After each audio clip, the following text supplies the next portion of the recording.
এখানে বসে অনেক দূরে সম্ভব পাওয়া যায়। আপনার এখানে অনেক মানুষ দুপুরে মধ্যাহ্নে না খেয়ে দিয়ে বসে আছেন। কেন?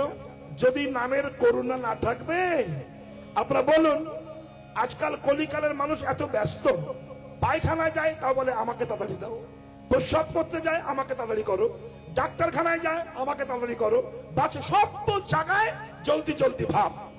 সেই লোকগুলোকে 4 ঘন্টা বসিয়ে রাখতে হবে। না জানি নামে কি জাদু আছে গো, না খেয়ে বসে থাকো, কি আছে বলো? এত ব্যস্ত লোক 4 ঘন্টা নয়, সারাদিন কীর্তন হবে, বসে বসে শুনবে। কি জাদু আছে? বলে ভগবানকে যদি হৃদয়ে বসানো যায়, ভগবান যেখানেই থাক তোমার বেদনা সে গ্রহণ করে। আপনারা জানেন আটলান্টিক মহাসাগরে, আমি ছোট্ট কাহিনী বলি আপনাদের কাছে। এই মহাসাগরে একটা জাহাজ ডুবে গিয়েছিল। রাত তখন 10টা, একটু মন দিয়ে শুনবেন। রাত 10টা বাজে, 1912 সাল। ভুল বলছি না? জাহাজটার নাম কি ছিল? টাইটানিক জাহাজ। এই জাহাজটা ভীষণ মানে বরফের পাহাড় জলের তলায় ছিল। হিম শৈলে আঘাত খেয়ে, শৈল মানে পাহাড়, হিম মানে বরফ, পাহাড়ে ধাক্কা খেয়ে তলাটা ফেসে গিয়েছিল এই টাইটানিক জাহাজের। যখন ফেসে গেল, রাত তখন 10টা বাজে, ঘুটঘুটে অন্ধকার, আকাশে বিদ্যুৎ চমকাচ্ছে, খুব দুর্ঘটনা, ঘন ঘটা। অনেক মানুষ জলে ভেসে গেল, অনেক মানুষ তলিয়ে গেল, জাহাজটা আস্তে আস্তে আস্তে ডুবে গেল। তৎকালীন দিনে বিশাল জাহাজ, টাইটানিক জাহাজ। আমি এগুলো বলি কেন জানেন? যারা ঈশ্বর বিশ্বাস করে না, যে তার নামে করুণা নাই, এইগুলো একটু করুণা আনার জন্য বলি। আজ নামে তো কলিকালের হিন্দুদের, বিশেষ করে হিন্দু জাতি, হরি নামে এদের এনার্জি কম, এনার্জি বেশি, নাম শুনতে চায় না। আবার কিছু কিছু চিটিং বাস কীর্তনিয়া জন্ম নিয়ে এমন এমন ব্যাখ্যা করছে যাতে কৃষ্ণ ভক্তি নষ্ট হয়ে যাচ্ছে। সে বোঝে না যে নামের কি মহিমা।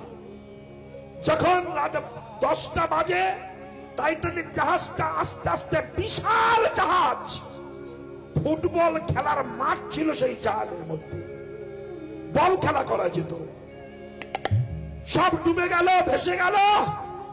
কিন্তু কর্নেল গ্রেসি, নাম হচ্ছে গ্রেসি, লিখে রাখুন, কর্নেল গ্রেসি জলে ঝাঁপ মেরে বললেন, হা কৃষ্ণ করুণা সিন্ধু দীনবন্ধু জগৎপতে গোপেশা গোপিকা কান্ত রাধা কান্ত নমস্তুতে। কর্নেল ঝাঁপ মেরে বলল, নাম গ্রেসি, গ্রেসের স্ত্রী কৃষ্ণ ভক্তি প্রদায়িনী। এই জন্য স্ত্রী ভাগ্যে পুরুষ ধন্য হয়, স্ত্রী ভাগ্যে পুরুষ ধন্য হয়। তৎকালীন ছিল, এখন আর নাই, এখন তো সর্বনাশ। তাই যখন কর্নেল গ্রেসি জলে ঝাঁপ মেরে বললেন, হে প্রিয়তমা, মানে স্ত্রীকে বলছে, সাগরে বসে জলে সাঁতরাচ্ছে, হে প্রিয়তমা, আর মনে হয় তোমার সঙ্গে হতভাগার দেখা হবে না। আরে এই বুঝি শেষ দেখা? এই দেখা আমার শেষ। তুমি ভগবানকে জানাও, আমার যদি মৃত্যু হয়, আমার আত্মা যেন গোবিন্দ চরণ প্রাপ্তি হয়। দেখেছে কোথায় কর্নেল গ্রেসি? সাগরে। শুনতে পেলেন তার স্ত্রী,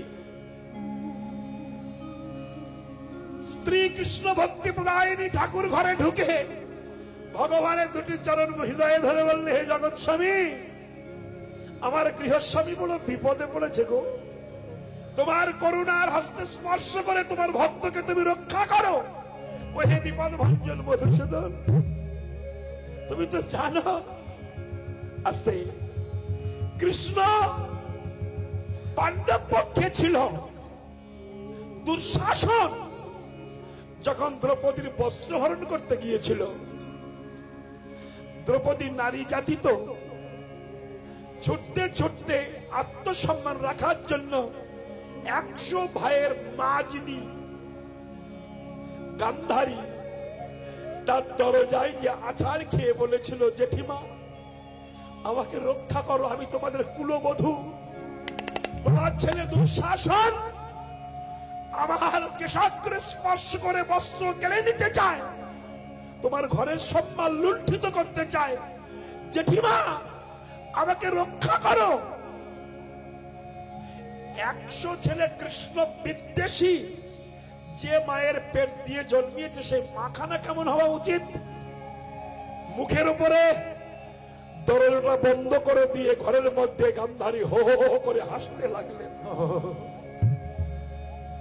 দ্রৌপদী বলেছিল, মারে আজ তুই হেসে হাসিটা জমা রেখে দিলি, তোর 100 ছেলে যেদিন মরে যাবে, ওই মৃত্যু মুখ যেদিন দেখতে যাবি, কাল মহাকাল তোর কাছে এসে অট্ট হাসিটা তোকে ফিরিয়ে দেবে। তখন কেউ নাই, কাপড়টা দুঃশাসন টানছে। যখন টানছে, দ্রৌপদী এক হাত দিয়ে হে কৃষ্ণ রক্ষা করো, তাই যখন রক্ষা করতে পারছে না, সম্পূর্ণ বাহু তুলে বলল, হে ভক্তের ভগবান তুমি রক্ষা করো। যেই বলেছে ভক্তের ভগবান রক্ষা করো, বৈকুণ্ঠে ভগবানের পাশে লক্ষ্মী বসেছিলেন, লক্ষ্মীর কাপড়ে টান পড়েছে। হঠাৎ, প্রভু আমার কাপড়ে টান পড়ছে কেন? বিষ্ণু ভগবান বললেন, লক্ষ্মী আমার ভক্ত বড় বিপদে পড়েছে। লক্ষ্মী বলল, যাও তুমি ওকে বস্ত্র দাও। ভগবান নিজে এসেই বললেন, দ্রৌপদী এই না, অলক্ষ্যে তুমি আমাকে দেখো, আর কেউ দেখবে না। লাখে লাখে বস্ত্র দিলে।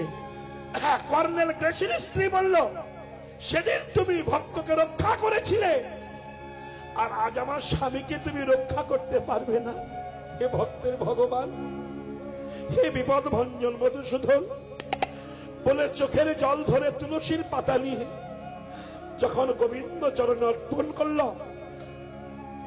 একটা বিশাল কাঠের গুড়ি কর্নেল গ্রেসি দেখছেন, একটা কাঠের গুড়ি পাশ দিয়ে ভেসে যাচ্ছে।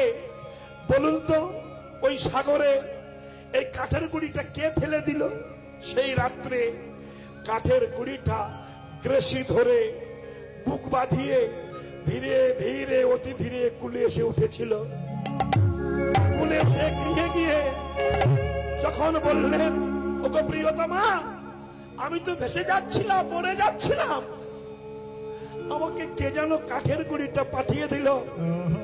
গ্রেসির স্ত্রী বলল, কেউ পাঠায়নি, রাখে কৃষ্ণ মারে কে, আর মারে কৃষ্ণ রাখে কি? হরিবল হরিবল। সেই তোমাকে পাঠিয়ে দিয়েছে। মহাজনস্য গতস্য পন্থা। মহাজন বললেন, ডাক যদি সঠিক হয়, ডাকের মধ্যে যদি অসভ্যতা না থাকে, স্বার্থপরতা না থাকে, ভগবান আসতে বাধ্য, বিন্দু মাত্র সন্দেহ নেই। আমি আরো একটু নিদর্শন আপনাদের কাছে দেব। প্রশান্ত মহাসাগরে, এখান থেকে 50 বছর আগের কথা বলছি, আমি রাধাপদ ঘোষ নিজেই পড়েছি কাগজে, যুগান্তর আনন্দবাজার পত্রিকায়। প্রশান্ত মহাসাগরে এলিস নামে একখানা জাহাজ ডুবে গিয়েছিল। ভগবানের নাম যারা করে, ভগবানকে যারা ভালোবাসে, তারা জ্ঞানী মানুষ, যারা করে তারা মূর্খ। কেন? মুসলমানের ছেলে এপিজে আব্দুল কালাম, তিনি মহাবিজ্ঞানী ছিলেন। তিনি আনন্দবাজার পত্রিকা লিখেছেন, আমি গীতাও পড়ি, নামাজও পড়ি। তার মতো ব্যক্তি গীতা পড়ে। এপিজে আব্দুল কালাম লাইফে জীবনে কোনোদিন মাংস মাছ খায়নি। এত পরম ভক্ত ছিল, মুসলমানের ছেলে, গীতাও পড়তেন আবার নামাজও পড়তেন। তাহলে ইনার মতো ব্যক্তি ঈশ্বর বিশ্বাস করেন। আর আমাদের গ্রামে দুই একটা চিটিং বাজ করে তো না, আর যারা করে তাদের পিছনে অন্য কুকুরের মতো লেগে যায়, করতে দেয়ও না।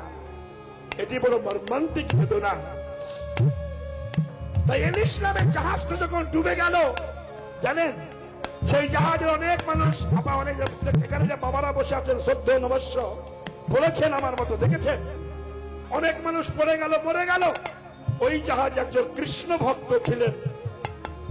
হেডিংটা আমি বলেছিলাম যুগান্তর পত্রিকায় বড় বড় করে দিয়েছিল, আমার আজও মনে আছে, 50 বছর আগের কথা বলছি, আজও মনে আছে। সবাই তলিয়ে গেল, একজন কৃষ্ণ ভক্ত, গলায় মালা, তিলক, চৈতন্য, প্রসাদ ভোজি, হাতে জপের মালা।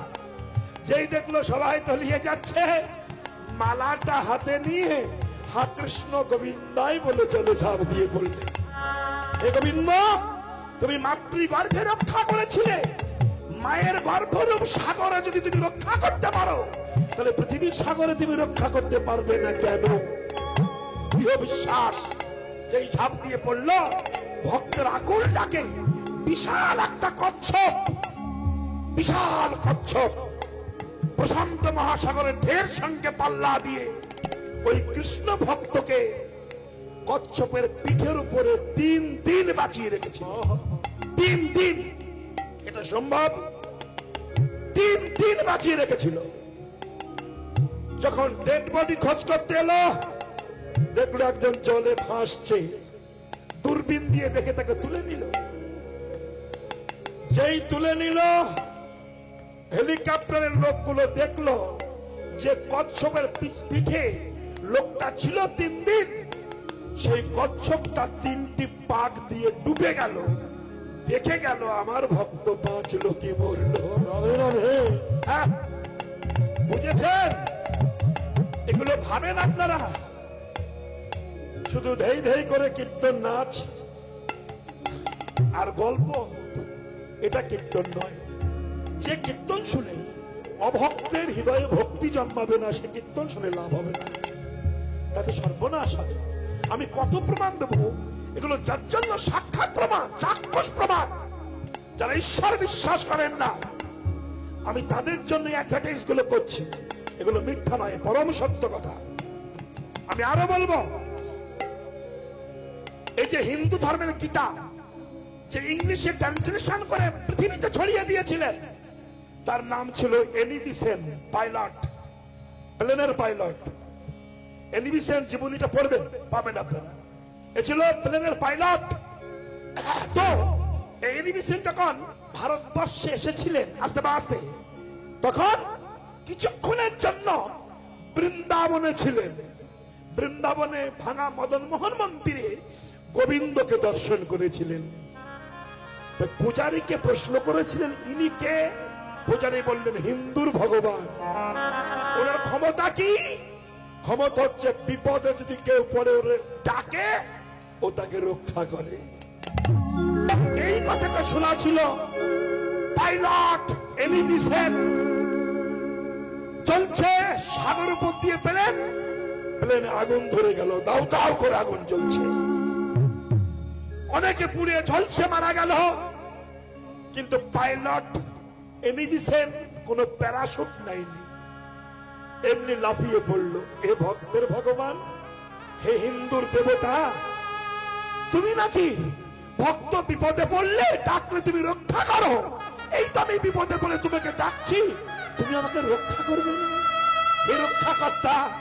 যেই ঝাঁপ দিয়ে পড়লো, জলে পড়বার কিছু আগে কে যেন একটা ছোট্ট ছেলে, হাতে বাঁশি, মুখে হাসি, কালো কেশ, কালো বেশ, এক ঝলক দেখতে পেল, দেখতে বেশ ভালো। সে কোলে তুলে নিয়ে কুলে বসিয়ে দিয়ে কোথায় যেন চলে গেল।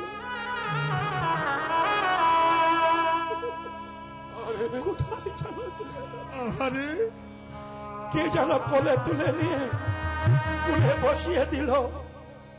মা যেমন সন্তানকে কোলে নিয়ে যত্ন করে নিরাপদে বসিয়ে দেয়, ভগবান এনি বেসেন্টকে কোলের মধ্যে তুলে নিয়ে বসিয়ে দিয়েছে, আর দেখতে পাইনি। হেলিকপ্টার সরকার পক্ষ যখন ডেড বডি খোঁজ করতে গেছে, তখন দেখলো, দূরবীন দিয়ে দেখছে, বালুচরে একজন বসে আছে। তাকে তুলে নিয়ে দেখলেন প্লেনের পাইলট এনি বেসেন্ট।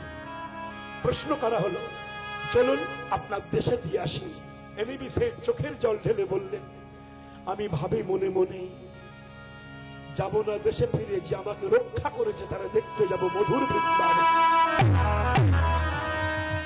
চোখের জল ঢেলে হা কৃষ্ণ বলতে বলতে বৃন্দাবনে গিয়ে দাঁড়িয়েছেন। ওগো মদন মোহন, ওগো বিপদ ভঞ্জন মধুসূদন, ওগো ভক্তের ভগবান, তুমি আমাকে দেখা দাও, কৃপা করো। তোমাকে চিনতে পারিনি বলেই তোমায় মূল্য দেয়নি। আজ বিপদে পড়ে বুঝেছি প্রভু, মানুষ যদি সময় থাকতে তোমাকে ডাকতো তাহলে মানুষ সংসারের যাতনে এত ভোগ করতে হতো না। মানুষ বোঝে না গো, মানুষ নিজেই মালিক হতে যায়, আর মালিক হতে যেয়ে স্বয়ং মালিককে ভুলে যে এত ব্যথা পায়। আমি দেখলাম তুমি বড় লোক ছোট লোক বিচার করো না, তুমি ছোট জাতি বড় জাতি বিচার করো না, সবাইকে সমান দিয়েছো, কিন্তু আমি তোমাকে চিনতে পারি। আমি অকৃতি অধম বলেও তো কিছু কম করে মোরে দাওনি। আমি অকৃতজ্ঞ, আমি অধম, আমি অকৃতজ্ঞ। কেন? যার খাই তার সঙ্গে বেঈমানি করি, অকৃতজ্ঞ নই কি? মায়ের পেটে যখন ছিলাম তুমি খাবার জুগিয়েছিলে, পৃথিবীতে এসে কি খেয়ে বেঁচে থাকবো সেটাও তুমি দিয়ে পাঠালে। মাতৃস্তনে দুগ্ধ কতটুকু চিনি কতটুকু লবণ মিক্সার করলে, দুধের শিশু বারবার খাবে তুমি মিক্সার করে সাপ্লাই করলে। একটা হসপিটাল নার্সিং হোমে কোন রোগী ভর্তি হলে 10 দিন অক্সিজেন দিলে তার 10,000 টাকা দাম নেয়, জুতা ধরিয়ে দেয়। 10 দিন অক্সিজেনে 10,000 টাকা দাম হয়েছে। এ প্রভু, তাহলে 10 দিনে যদি 10,000 টাকা অক্সিজেনের দাম হয়, আমি জন্মার থেকে মৃত্যু পর্যন্ত যার অক্সিজেনে বেঁচে আছি তার ক পয়সা দাম দিয়েছি? এক বোতল জল কিনে খেলে 30 টাকা নেয়, কিন্তু যে জলটা দিয়ে পাঠিয়েছে তার কত দিয়েছি? মালিক এই বাতাসটা ধরে সাপ্লাই করে ফ্যান, কিন্তু যিনি বাতাস দিচ্ছেন তার ক পয়সা দাম দিয়েছি? অকৃতজ্ঞ নই কি? যার খায় তার সঙ্গে বেঈমানি করি। তাই গানটি বলে দুঃখের সঙ্গে গিয়েছেন, অকৃতি অধম বলেও তো কিছু কম করে ভরে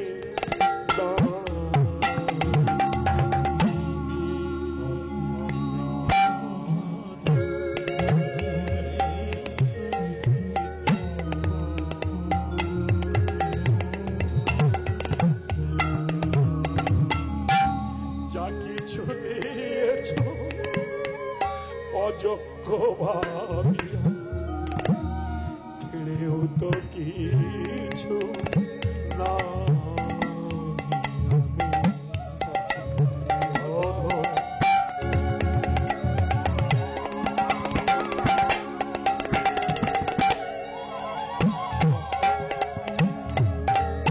তোমার আশিস কুসুম ধরি নাই শিরে,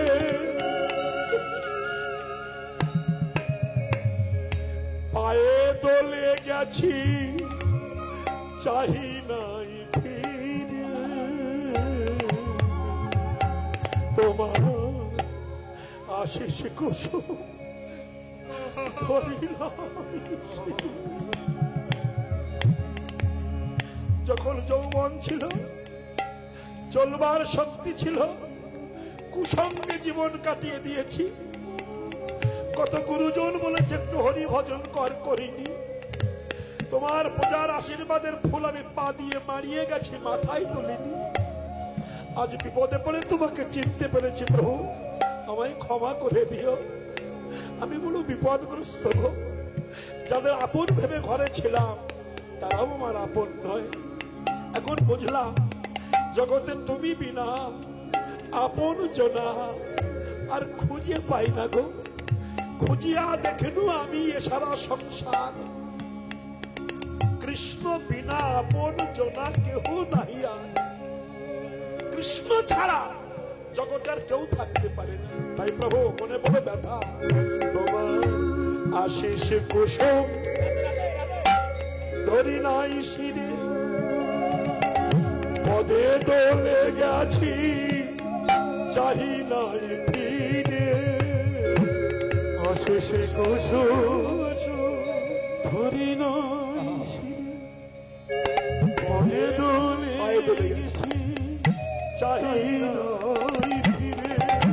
আমি যা কিছু চেয়েছি সবই তো পেয়েছি, প্রতিদানে কিছু চাই। আমি অকৃতজ্ঞ বলে কিছু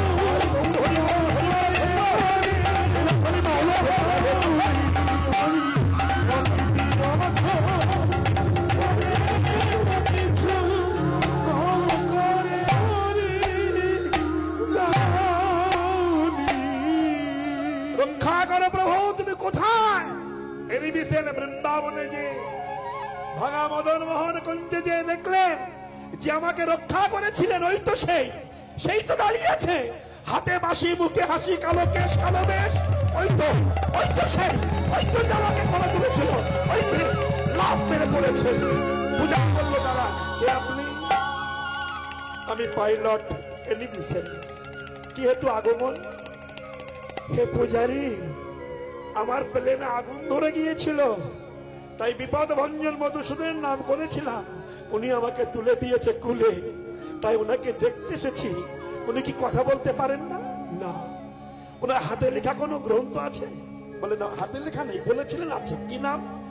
শ্রীমদ ভাগবত গীতা, সংস্কৃত ভাষায় লেখা একটা গীতা আমাকে দেবেন। এনিবিশনকে একটা সংস্কৃত ভাষার গীতা দেওয়া হলো। সেই গীতাটা বুকে ধরে এনিবিশন স্বদেশে ফিরে যে ইংলিশে ট্রান্সলেশন করলেন, করে সারা পৃথিবীতে গীতাটা ছড়িয়ে দিলেন।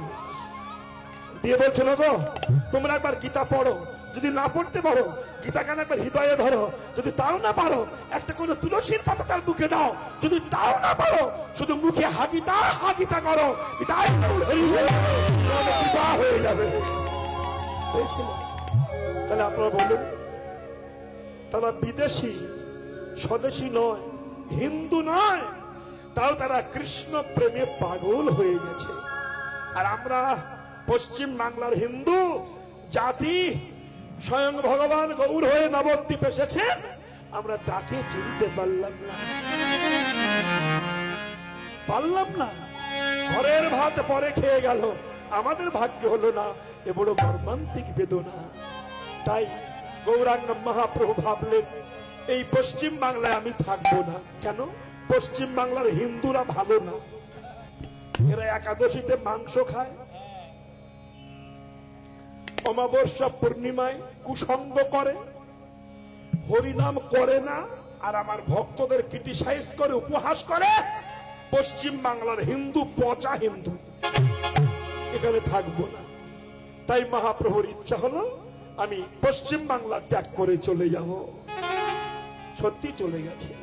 আর চলে গেছে বলেই আজ এত চিটিং বাস কীর্তনিয়ার জন্ম হচ্ছে। কেন? যে দেশে মহাপ্রভু নাই সে দেশে তো প্রাদুর্ভাব হবেই, শত্রুপক্ষের উদয় হবে। যে দেশে স্বর্গ রাজ্যে গুরু ছিল না, দেবগুরু বৃহস্পতি, তখন দৈত্রা স্বর্গ রাজ্যকে গ্রহণ করে দেবতাদের তাড়িয়ে দিয়েছিল। তেমনি গৌরাঙ্গ মহাপ্রভু এই পশ্চিম বাংলা ছেড়ে গেছে বলেই কিছু কিছু বিদ্বেষী, কৃষ্ণ বিদ্বেষী, তারা নকল হিন্দু সেজে কীর্তনিয়া হয়ে কীর্তনের আসরে যেসব ভাষা বলছে আমার মহাপ্রভু সম্পর্কে, কৃষ্ণ সম্পর্কে, রাধা সম্পর্কে, বৈষ্ণব সম্পর্কে, এটা হলো কেন? মহাপ্রভু চলে গেছেন বলে এসব দৈত্য জানোয়ারের প্রাদুর্ভাবটা বেড়ে গিয়েছে। মহাপ্রভু জানতেন যেমন একটা হবে, তাই চলে যাবেন। তাই মহাপ্রভু ডেকেছেন সচিমাকে। নদীর রথে সচিবারে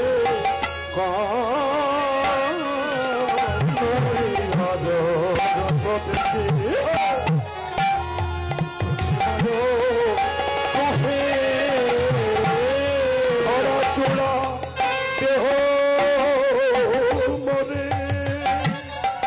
আমি যাব মথুরা ধরা চোরা দেহ মনে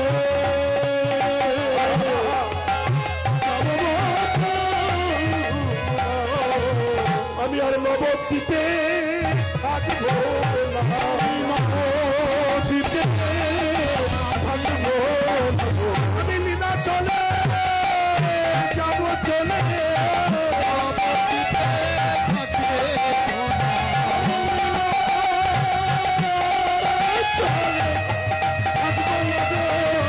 লীলা চলে যাব চলে রাধে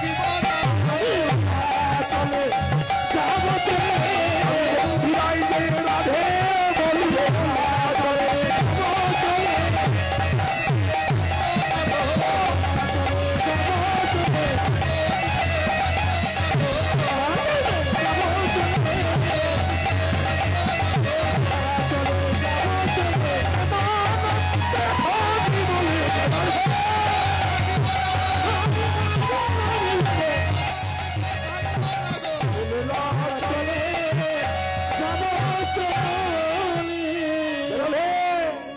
এত বলি গোরা চাঁদ রছে চড়ি বইসে পুরা গোপাল মনে কহে বাসু ঘোষে কহে বাসু ঘোষে। মহাপ্রভু বিলম্ব না করে নবদ্বীপে যে রথ ছিল জগন্নাথের রথ হতো সেই রথের উপরে বসে পড়েছে। বাসুদেব ঘোষ থেকে বলছেন প্রভু মথুরা লীলা মনে পড়েছে তাই বাসুদেব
বাসুদেব ঘোষে বলে।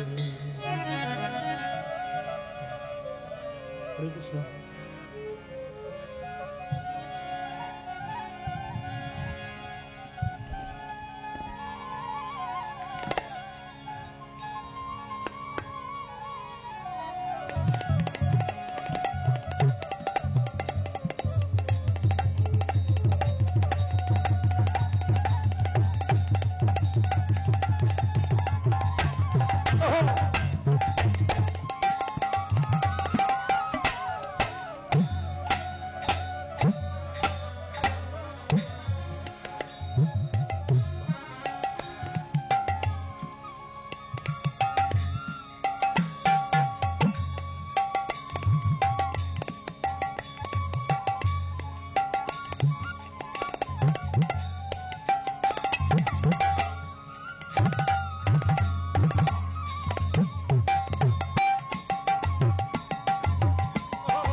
চরণে আমি করি কোটি নমস্কার, সবে মিলে চরণ ধুলব মস্তকে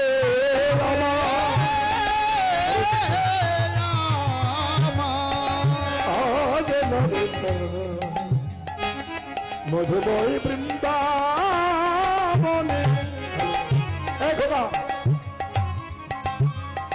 একটু ভলিউমটা বাড়াও, মনিটর মনিটর মনিটর, শুধু মনিটর।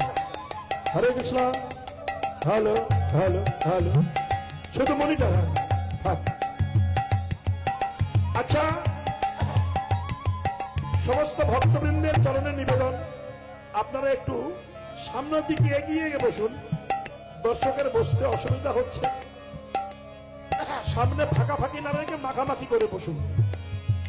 পরবর্তী এখনো ভালো ভালো দল আছে।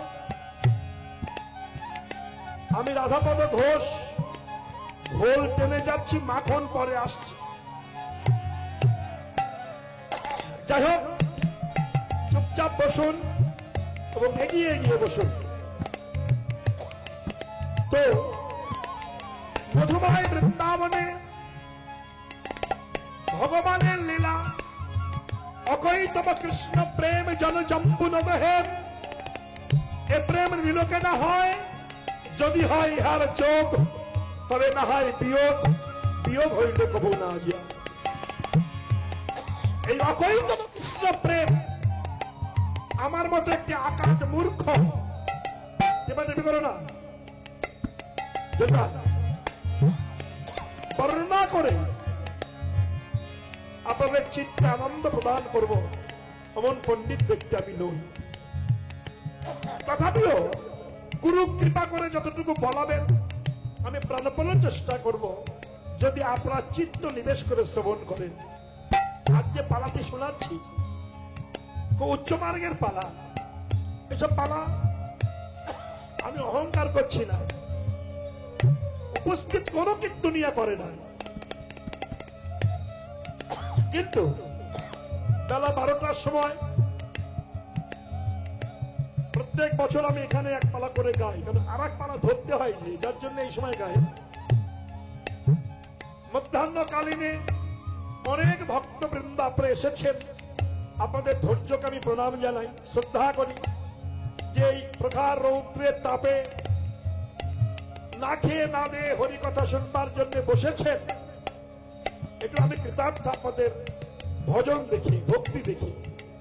তো যে লীলাটি শুনবো, এই লীলাটির নাম হচ্ছে অক্রু সংবাদ লীলা। অক্রু সংবাদ শ্রীমদ্ ভাগবত। এই অক্রু সংবাদটা মহাজনী পদের সঙ্গে আছে। খুব কঠিন, খুব বিরহ দশার গান।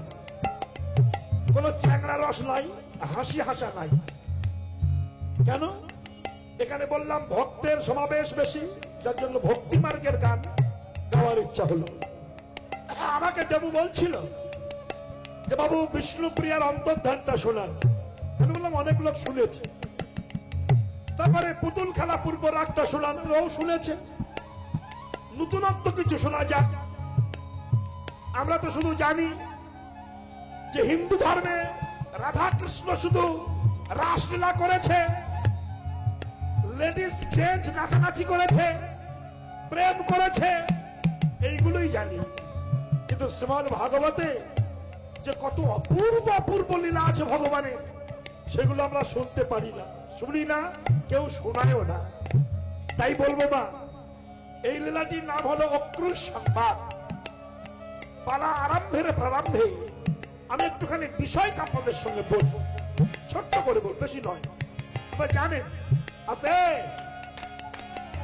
নো সাউন্ড, কথা বলবে না। যে সাউন্ড চালাবে সে সাউন্ড করবে না, সে সাউন্ড দেবে।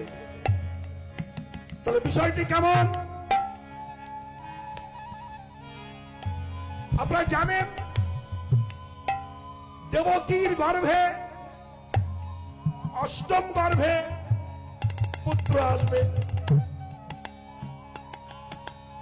কংস দেবকীকে যখন নিয়ে যাচ্ছে, না অতদিকে যাচ্ছিল, ছোট করে বলছি, দৈববাণী হয়েছিল যে কংস তুমি যে ভগ্নীকে এত আনন্দ সহকারে দিয়ে যাচ্ছ, ওই ভগ্নীর অষ্টম গর্ভের সন্তান তোমার প্রাণ হন্তা হবে, তার হাতে তোমার প্রাণ চলে যাবে। এ কথা কংস জেনেছিল। আস্তে আস্তে আস্তে জেনে খুব চিন্তিত হলো। সমস্ত রাক্ষস রাক্ষসী, অসুর অসুরিনী সবাইকে ডেকে এক জায়গায় করা হলো। শয়তান মানুষের কাজ। যখন করা হলো, চিন্তা করছে না কোন উপায় কি কি হবে। তাহলে যার গর্ভে সন্তান আসবে তাকে যদি কারাগারে রেখে দেওয়া যায়, বসুদেবকে রাখা যায়, উভয়ের মিলন হবে না, সন্তান হবে না। আমরা জানি দেবকীর গর্ভে কৃষ্ণ এসেছে, ভুল। এই কথা অনেকে জানেন না আপনারা। ভগবানের কোনদিন জন্ম হয় না, মৃত্যু হয় না, অক্ষয় অক্ষয় অবিনিশ্বর। তার জন্ম নাই, তার মৃত্যু নাই। যদি বলেন ওই যে দেবকীর গর্ভে জন্মেছিল, ভুল। সূর্য আছে, আজ সকাল 6টার সময় সূর্য উদয় হয়েছে, সন্ধ্যাবেলা অস্ত যাবে, তাহলে কি বলবেন যে সকালবেলা সূর্য জন্মিয়েছে সন্ধ্যাবেলা মরে গেছে? না, সূর্য ছিল, আছে, থাকবে, প্রত্যেক দিন যাবে আসবে, আবির্ভাব বলা হয়। ঠিক তেমনি ভগবান ছিলেন, আছেন, থাকবে, আসবে, যাবে, তার মরণ নাই, তার জন্মও নাই, তিনি অজনী সম্ভাবা। প্রতিজ্ঞা ছিল কৃষ্ণ অবতারে, যখন সুতিপা কৃষ্ণী সাধনা করেছিলেন 10,000 বছর, মা বলো কি বর চাও? কৃষ্ণ বলেছিল, বাবা তোমার মতো একটা পুত্র সন্তান চাই। ভগবান বললেন, আমার মতো তো জগতে কেউ হয় না মা, এটা সম্ভব নয়। কৃষ্ণ বলল, তাহলে বর চাই না, তুমি কথা দাও তুমি আমার কাছে আসবে। কথা দিয়েছিলেন, আমি যাব। সেই জন্মে এসেছিলেন কৃষ্ণ গর্ভা হয়ে, শ্রীমদ্ ভাগবতে আছে কৃষ্ণ গর্ভা, অনেকে কৃষ্ণ গর্ভ বলে। তারপরে তিনি বিশ্বাস করলেন না, 2 হাত, কিন্তু যখন তাকে দেখেছিলেন কৃষ্ণ চতুর্ভুজ ছিলেন, শঙ্খ চক্র গদা পদ্মধারী। একটু খেয়াল করবেন আপনারা, এই নিয়ে অনেকে উল্টো পাল্টা কথা বলছেন যে কৃষ্ণ জন্মিয়েছে, ভুল। যখন চতুর্ভুজ রূপ দেখেছিলেন কৃষ্ণ অবতারে, এই যে দেখলো কৃষ্ণ গর্ভা সন্তান হলো, তার 4 হাত ছিল না, 2টি হাত ছিল। কৃষ্ণ বিশ্বাস করেনি। তারপরে সেই ভগবান অদিতির গর্ভে জন্মগ্রহণ করলেন, যার নাম হলো, কি নাম হলো? বামন দেব।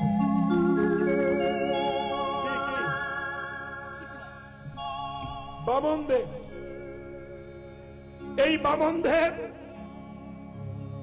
এই বাইনের বাজনা শুনে 50-50 ওই বাবা দিয়েছে। হরে কৃষ্ণ। আচ্ছা আচ্ছা, তাই তাহলে বিষয়টি কেমন হলো? কৃষ্ণিকার ভাষতে আসতে একটুখানি বলি, দরকার আছে। এই নিয়ে অনেক অপসিদ্ধান্ত হচ্ছে, আমি ইউটিউবে দেখি, এখানে তো অনেক ইউটিউব বসেছে।